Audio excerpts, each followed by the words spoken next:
Countries around the world have shut down to curb the spread of the coronavirus. But in South Korea, people are starting to come back out on the streets. Starting in late February, South Korea was reporting a sharp increase in coronavirus cases.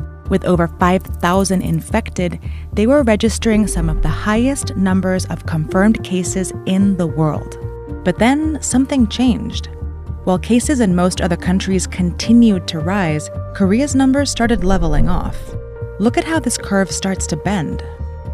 It indicates that Korea managed to contain the spread of the virus early on. And they were able to do it because they learned a valuable lesson a few years ago, when they fought a different coronavirus outbreak. In South Korea, the Middle East respiratory syndrome, the death toll on the rise, aggressively trying to contain the deadly outbreak. The government was caught completely off guard. Authorities are still trying to track down and isolate anyone who may have been exposed. In 2015, a Korean businessman returning from the Middle East developed a fever, a cough, and eventually pneumonia. He went to several health facilities for a diagnosis before finally testing positive for MERS, or Middle East Respiratory Syndrome, caused by a coronavirus. By that point, his movements had created a chain of transmission that became hard for officials to trace. They didn't know who was infected or where they had been. It lasted less than 2 months, but it was a big panic in South Korea. Altogether, the virus infected 186 people and killed 38 in South Korea, the highest of anywhere outside of the Middle East. The government declared an end to the outbreak in 2015. Citizens can relax. The virus no longer poses a threat. But they didn't stop planning. We got many lessons learned, the importance of the diagnostic test, and we need basic infection prevention measures. The lessons all came into play when the next outbreak took hold in the country. On December 31st, 2019, China reported the first case of the coronavirus. In the following weeks, as the outbreak started spreading across the world, South Korea only had 30 confirmed cases of the virus.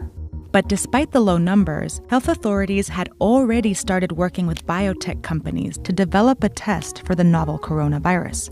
And soon, they had thousands of test kits ready to go.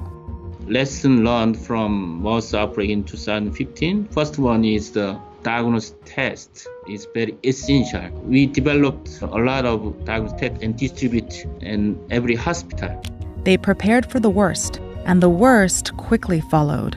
By late February, the total number of coronavirus cases rose dramatically, crossing 3,000. This made South Korea's outbreak the largest outside of mainland China. And it all started here, in Daegu, where a woman went to the hospital with a fever. Because the government had already equipped hospitals with coronavirus tests, doctors were able to test her. She tested positive and became known as Patient 31. But the testing didn't stop there. While she was sick, Patient 31 had gone to a megachurch where she sat with a congregation of hundreds for more than an hour. So they traced her movements, identified people she had come into contact with, and then tested those people as well, whether they showed symptoms or not. Many of them also tested positive, so they were quickly isolated and treated at home or at a center. And then all the people they had been in contact with were traced and tested too. This is called contact tracing. It's an approach that allowed Korea to test over 9,000 people who had been in contact with someone who had tested positive. After Daegu, Korea ramped up testing around the country.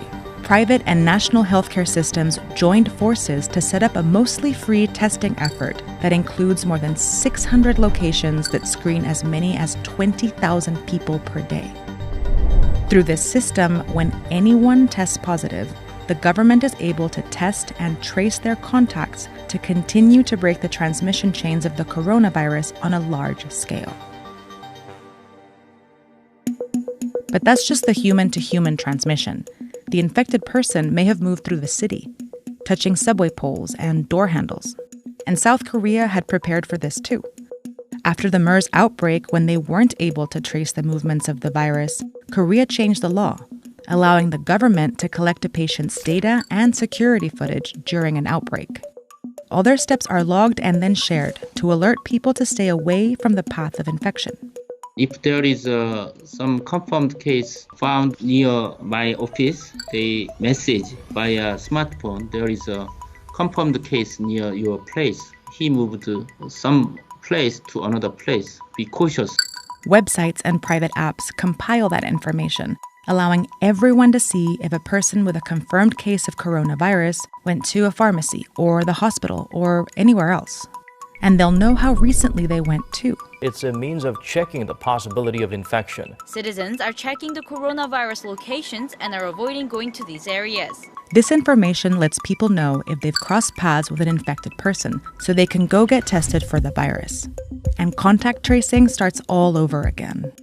Tracing people's every move can be controversial, but many in South Korea prioritize public health over privacy in an outbreak. 남에게 전염시켜줄 수 있다는 그런 특성 때문에 개인의 인권보다는 공익적인 그런 요인에 대한 걸 많이 강조하는 그런 경향이 있는 건 사실입니다.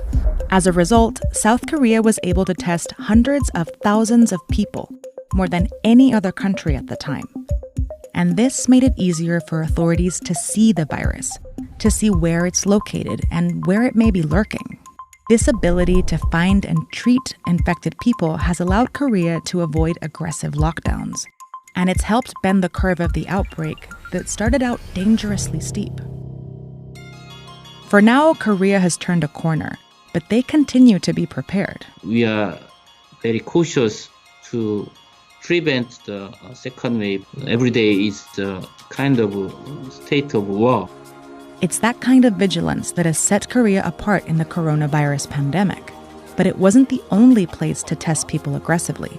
Singapore, Taiwan, and other neighbors saw the benefits of widespread testing too. Now countries like Germany and the UK are starting to implement aggressive testing, and even the US, where the government has failed to provide adequate testing, is now scrambling to test more people. We know that we have to do more, and we continue to accelerate in testing. Korea's strategy of contact tracing might not be easy to replicate in countries with much larger populations. But the country's success with widespread testing still offers a way out for most countries that are stuck in lockdowns.